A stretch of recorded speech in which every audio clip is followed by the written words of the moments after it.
நீங்க இந்த எலெக்ஷன் ரொம்ப இன்ட்ரெஸ்டிங்கா மாறினதுக்கு மிக முக்கியமான காரணம் விஜய் தான்.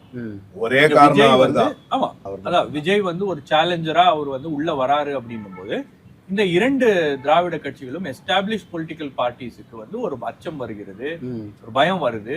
அவங்களுடைய ஸ்ட்ராட்டஜிஸ் அவங்க ரீவொர்க் பண்றாங்க. அதே போல உங்களுக்கு வந்து பல இடங்கள்ல இந்த போட்டி கடுமையாக மாறினதுக்கு தாவேகாவுடைய ரோல் அப்படின்றது அவங்க களத்துல இருந்தது ஒரு மிக முக்கியமான காரணம்.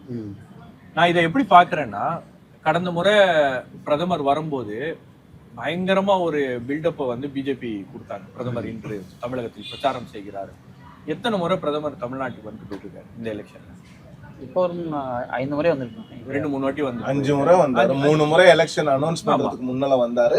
எலெக்ஷன் அனௌன்ஸ் பண்ண பிறகு 2 முறை வந்தாரு. 2 முறை வந்து அவருடைய பிரச்சாரம் பெரிய அளவுல ஏதாச்சும் வந்து மக்கள்கிட்ட போய் ரீச் ஆயிருக்கா அப்படின்னு பாத்தீங்கன்னா அது எங்கேயுமே ஒரு பேச்சு பொருளாக மாறுது. உள்துறை அமைச்சர் அமித்ஷா அவர்கள் தான் வந்து தமிழ்நாட்டுல ஒரு அரசியல் மாற்றத்தை கொண்டு வர வேண்டும் அப்படின்னு கூட்டணிகள் எல்லாம் வந்து கட்டமைச்சு அதிமுகவுடைய கூட்டணி மற்ற எல்லாரையும் உள்ள கொண்டு வந்துட்டாரு. அவருடைய பிரச்சாரங்கள் கூட வந்து மக்களுடைய கவனத்தை ஈர்த்து இருக்கிறதா? அதை கேன்சல் பண்ணிட்டு கூட போனாரு. பல பிரச்சனைகள் எப்பவுமே எடுபடாதுங்க. இங்க பிஎம் மட்டும் தான் எடுப்போம். ராஜ்நாத் சிங் கூட வந்திருந்தாரு. ராஜ்நாத் சிங் வந்தாரு. ராஜ்நாத் சிங் எப்போ வந்தாரு எப்போ போனாருன்னு தெரியல. நீங்க தெரியுது. அதே மாதிரி பல மாநில முதலமைச்சர்கள் வந்திருந்தாங்க.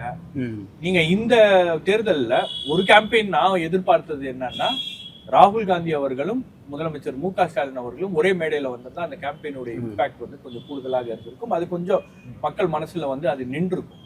அந்த கேம்பெயின் நடக்கல. பட் இவங்க ஆம் ஆத்மி கட்சி தலைவர்கள், அதுக்கப்புறம் வந்து பீகார் கூப்பிட்டு வந்தாங்க.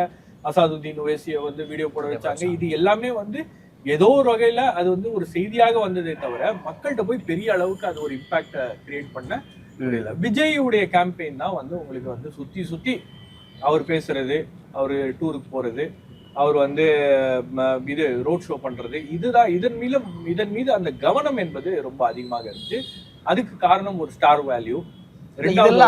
நம்ம விஜயோட ஃபேன்ஸோ இல்ல விஜயை கவனிக்கிறவங்களோ நிறைய ஆக்டிவா சோசியல் மீடியால இருக்கவங்க தான். அவங்க எல்லாரும் சோசியல் மீடியா அதிகமாக எழுதக்கூடியவர்கள், இல்லை ஃபோட்டோ ரீல்ஸ் அப்படி போடக்கூடியவங்க தான். ஸோ அப்படி அந்த கம்யூனிட்டியை விஜய் பிடிச்சதுனால இவ்வளோ பெரிய இம்பாக்ட்னு தெரியுதா, இல்லை ரியலாகவே கிரவுண்டில்? ரியலாகவே விஜயோடைய இம்பாக்ட் வந்து you can feel on the ground.